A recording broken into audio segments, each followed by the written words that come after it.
नमस्कार, म देवीलाल रावल। हिमालय प्रेसमा तपाईहरुलाई हार्दिक स्वागत छ।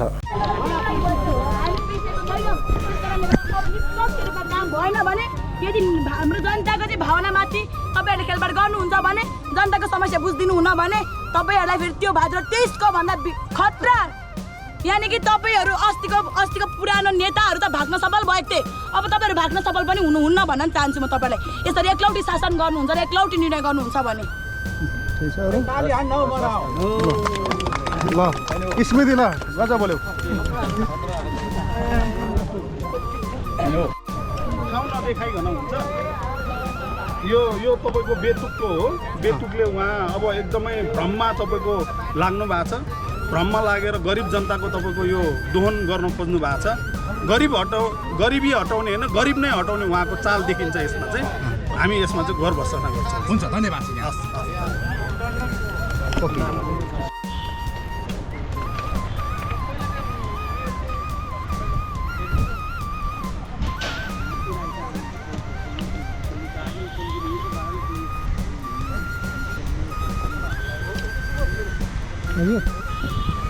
बोल्यो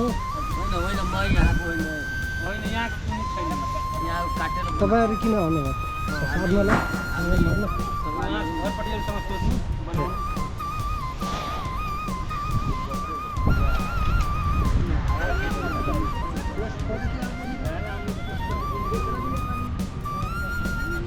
यसरी घर भत्काइएको छ। यो भोलि डोजर चल्दैछ। आज अब आफ्नो सामान लिने क्रम जारी छ, आफ्नो सामान भत्काउने जारी छ।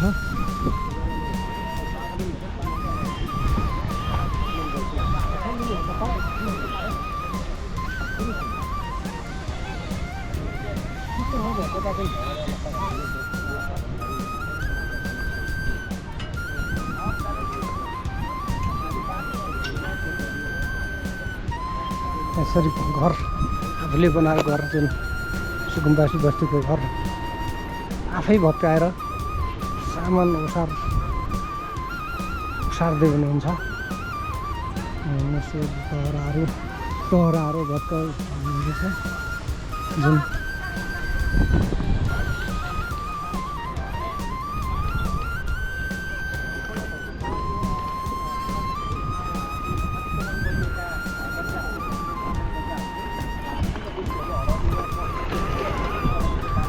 जुन यी अतिक्रमण गरिएका भनिएका सुकुम्बासी बस्ती, थापथलीको सुकुम्बासी बस्ती जुन सरकारले अतिक्रमण गरेको भनेर भोलिदेखि यसलाई डोजर चलाउने र यो बस्तीलाई हटाउने अभियानमा छ सरकार।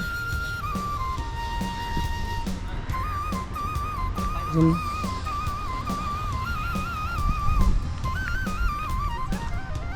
यसरी आफ्नो सामानको उयो राखेर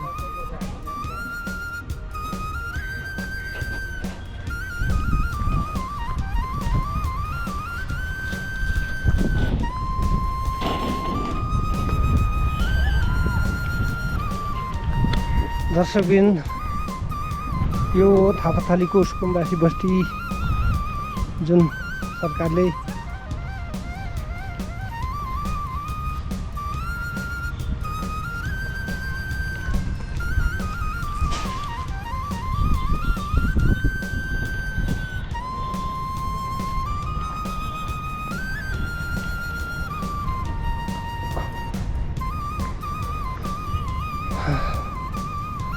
सरकारी जग्गामा पछौदेखि अतिक्रमण गरेर जुन बसेका भनिएकाहरूको यो घर पहराहरू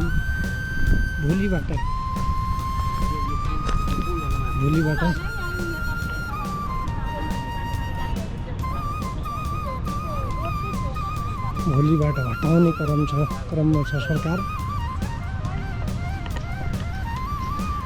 त्यसै आज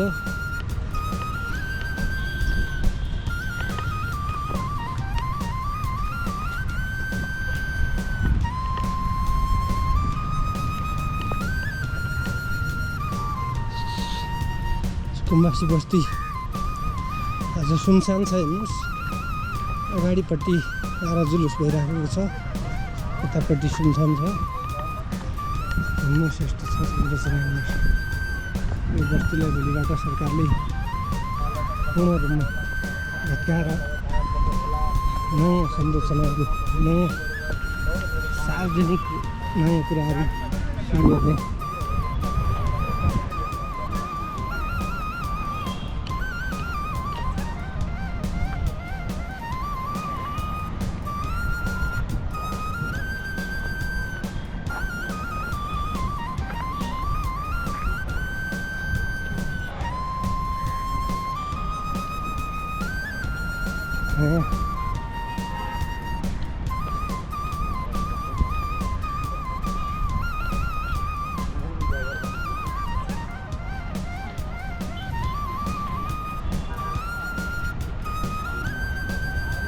यो बागमती किनाराको त्यस्तो भयो क्या हाम्रो चाहिँ बस्नु त सबैजना त्यही भएर त्यहीँबाट खिच्यो भिडियो पनि त्यहीबाट आएको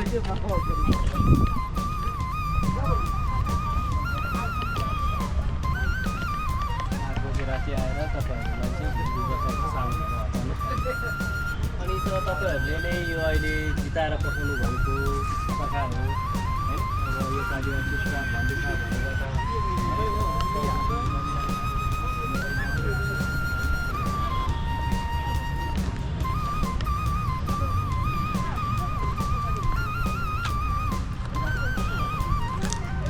यसरी दर्शकबिन यो सामान सबै सायद सिफ्ट गर्ने क्रम होला बस्तीका सामानहरू आफ्नो सामान आफै सिफ्ट गर्दैछन्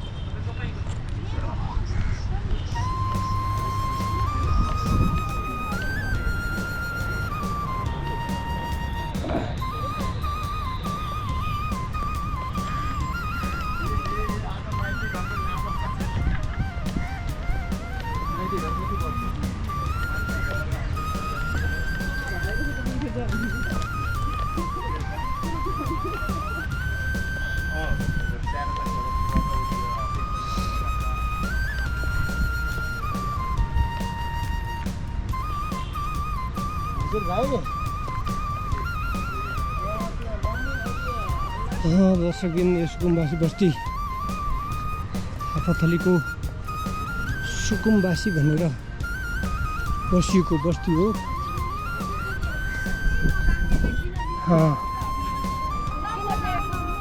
यो खाली गर्ने क्रम जारी छ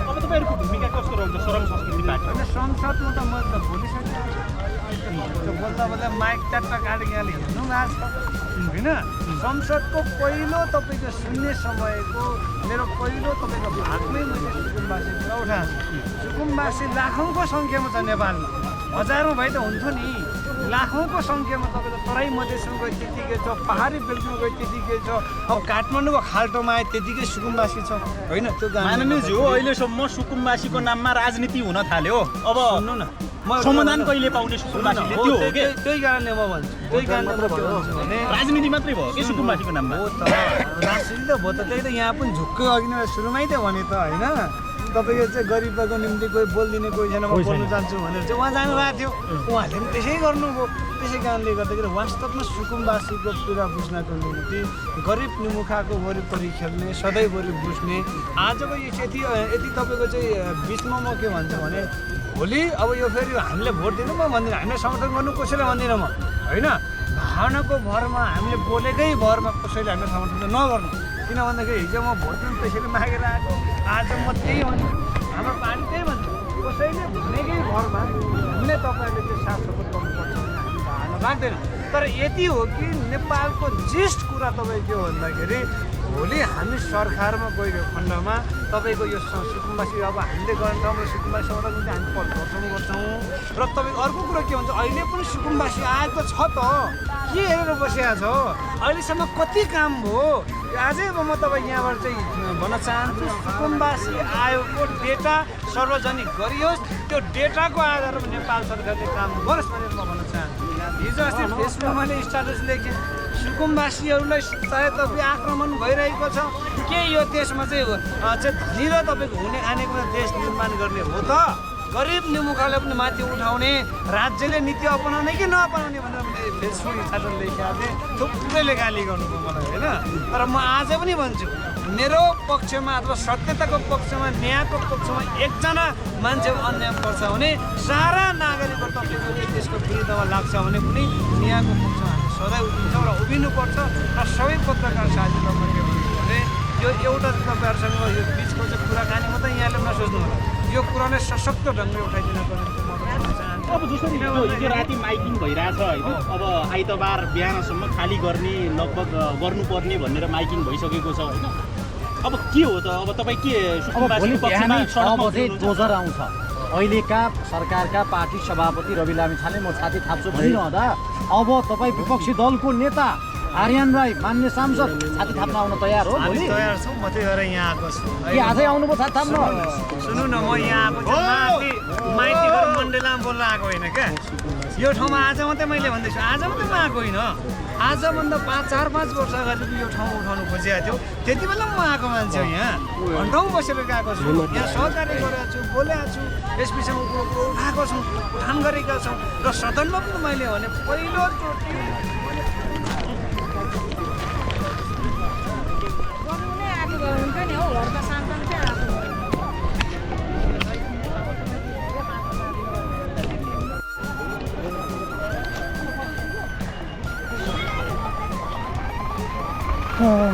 यो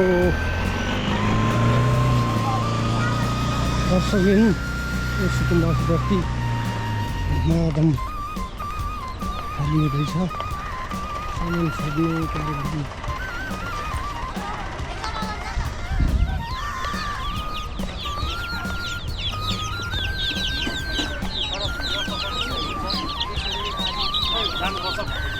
हामीले नै गिराउन सक्छौँ, हामीले नै बनाएको ऊ हामीले बनाएर के अरे मन्त्री बनाएर ऊ बस्न पाउनेवाला छैन, हामीले छोड्नेवाला पनि छैन। अब सिंहदरबार पनि हाम्रै हो, मन्त्री क्वार्टर पनि हाम्रै हो, हाम्रै उसबाट उसको व्यक्तिगतको एक्लैको होइन। ऊ एक्लैले निर्णय गर्न सक्दैन पनि, सक्न पर्दैन पनि, आँट्नु पर्दैन हामीसित चियाउनलाई। यो एक के अरे यो कुन अस्तिको 23 र 24 को घटनाले उसले त्योभन्दा चर्को अहिले देख्न पर्छ। त्यति बेला त जेएनजी युवाहरू उठ्या थिए, अहिले त हामी जेएनजी मात्रै होइन, बुढादेखिबाट जेएनजी बच्चादेखिबाट बुढाखाडासम्म हामी रोडमा उत्रेरै उनीहरूसित प्रतिकार गर्न हामीहरू अहिले हामी सबै लाएका छौँ। यही सुनाइदिनु होला प्रधानमन्त्रीलाई, त्यही हो हेर्नु। भोलि 6 बजेदेखि नै यहाँ डोजर लाउने भनेर लाउन 6 बजे भोलि होइन अहिले आए पनि हामीले छोड्ने होला छैन। कोठामा बस्ने अहिले हजुरहरूले मिडियाले पनि लेख्नु के अरे देख्नुभएको छ, खिच्नु भएको छ होला। अब बिचरा सस्तो पाइन्छ भनेर आएर बसेका हुन्, काम अब बनाइहाले एउटा कोठा भने सस्तो मस्तो भाडामा दिएको थिएँ होइन। अब यसो औषधि उपचार होला भनेर दिएका रहेछन् यहाँ एकजना बुढी आमाले। अब उसको भोलि यता र त्यता गर्ने बित्तिकै त ओढ्नी चाहियो, ओछ्याउनी चाहियो, भाडामा बस्ने त खानु चाहियो नि। जान्छु भन्नेलाई नजा भन्न भएन। हामी त घर होला त यहीँ मर्न तयार छौँ के। मैले भने नि अब त दुईवटा वार हो के, कि मार्ने कि मर्ने, हामीले छोड्ने होला छैनन् के। हामी 66 बस्ती छ काठमाडौँमा हेर्नु, 66 बस्तीमा हाम्रो मनरामा मात्रै तपाईँको 800 दूरी छ। अब यो थापाथलीमा कति छ, कति सय धुरी छ अब यहाँ मलाई त्यसै थाहा छैन। बल्कुमा तपाईँको हाम्रो 800 भनेपछि बल्कुमा 400 कति धुरी छ है। अब बौछेघाटमा त्यति छ, तपाईँको यहाँ शङ्खामुल त्यति नै छ होइन। अब शान्तिनगर त्यति नै छ, 1100 धुरी त शान्तिनगर छ, सबैभन्दा ठुलो बस्ती शान्तिनगर हो। अब काठमाडौँ अल टोटल सुकुम्बासीलाई अब उहाँको भनाइबाट नछोड्ने भनेको छ भने हामी काठमाडौँ ओल्ड टोटलको सुकुम्बासी उठ्दाखेरि कति होला त? उनले भोट जितेको पनि त सुकुम्बासीबाटै बेसी हालेर त होला नि। एमाले काङ्ग्रेसकै त मान्छे धेरै थिए नि त त्यति बेला।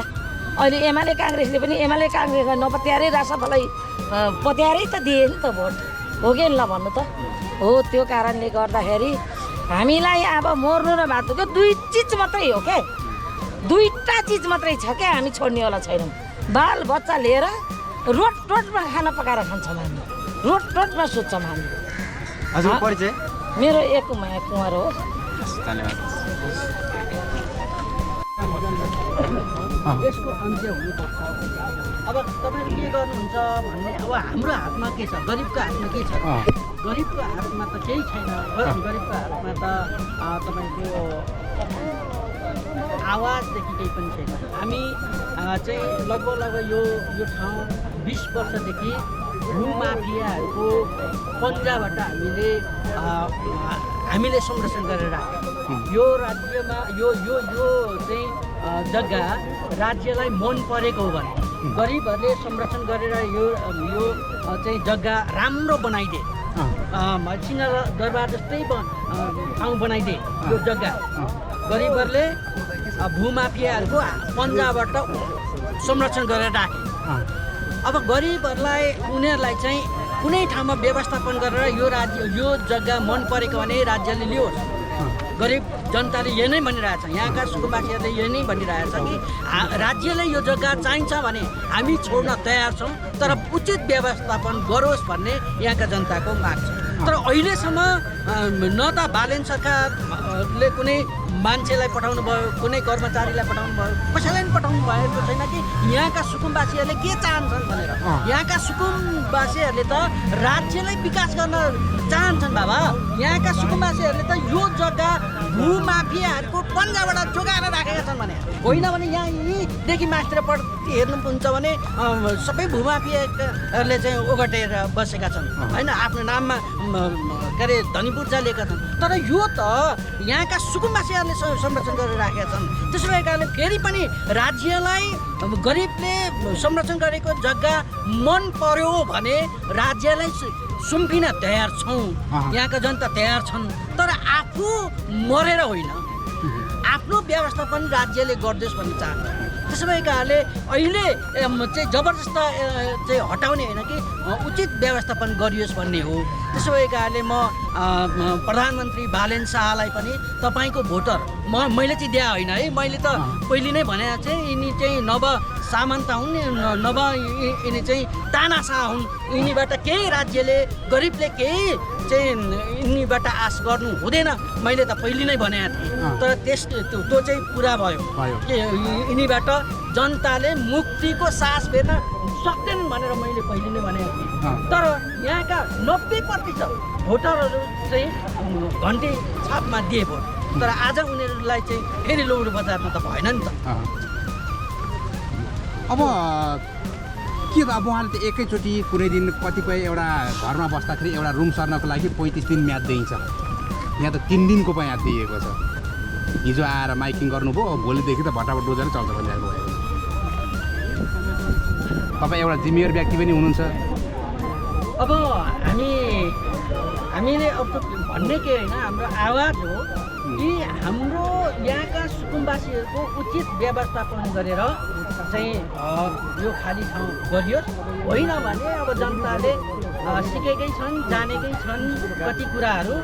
अब देशलाई कुन स्थितिमा पुर्याउँछन् बालेन शाहको हातमा छ। बालेन शाहको हातमा छ। के भनेपछि उहाँले कुन स्थितिमा पुर्याउँछ त्यो स्थितिमा जान तपाईँ तयार के भन्न खोज्नुभएको? होइन, त्यो त जनता त अब त्यो यस्तो हुन्छ कि यो राजनीतिमा बिचरा उहाँहरू पढ्नु भएको छैन होला, उहाँहरू सोझो हुनुहुन्छ होला, भोट हालिहाल्नुभयो हो कि अरे मेरो घरबास लालपूर्जा बन्छ भनेर उहाँको मनमा चाहिँ एउटा किसिमको हृदयमा भावनात्मक ले बोल्नुभयो सभापति रवि लामिछानेले, उहाँहरू भावनामा हिँड्नुभयो। त्यो भावनामा कहिले पनि हिँडेर राज्यको कानुनको फ्लो गर्न मिल्दैन। बालिन शाहले पनि भन्नुभएको थियो सबैलाई लाल पूर्जा हात मारे सुकुम्बासीहरूलाई। अब सम्माननीय प्रधानमन्त्री हुनुभन्दा पहिला के कस्तो बोल्नुभयो त्यो उहाँको कमी कमजोरी उहाँकै जिब्राबाट तपाईँले सुन्नु होला, उहाँकै मुखबाट।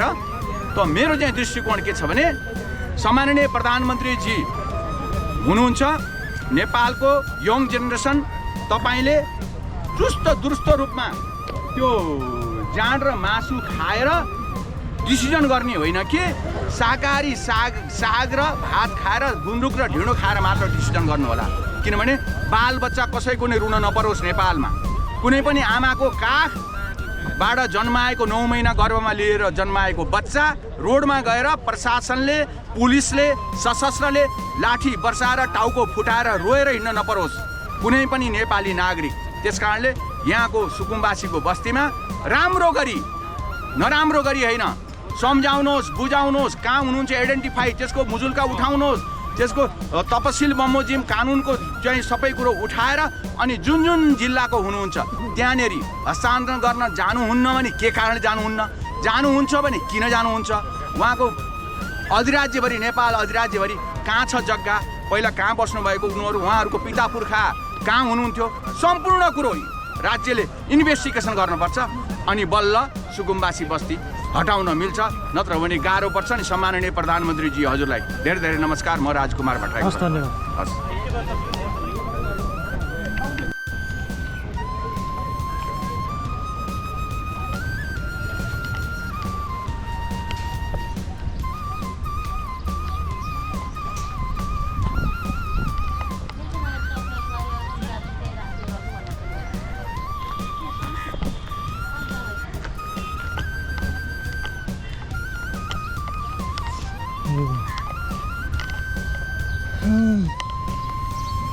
यो बस्ती ठुलो छ, हेर्नुहोस् यति धेरै छ। विभिन्न कुराहरू छन्। सरकारले भोलिबाट यसलाई खाली गराउने भएका संरचनाहरू डोजर चलाएर भत्काउने, यसलाई नयाँ विकासको चरणमा लाने भन्ने कुरा छ।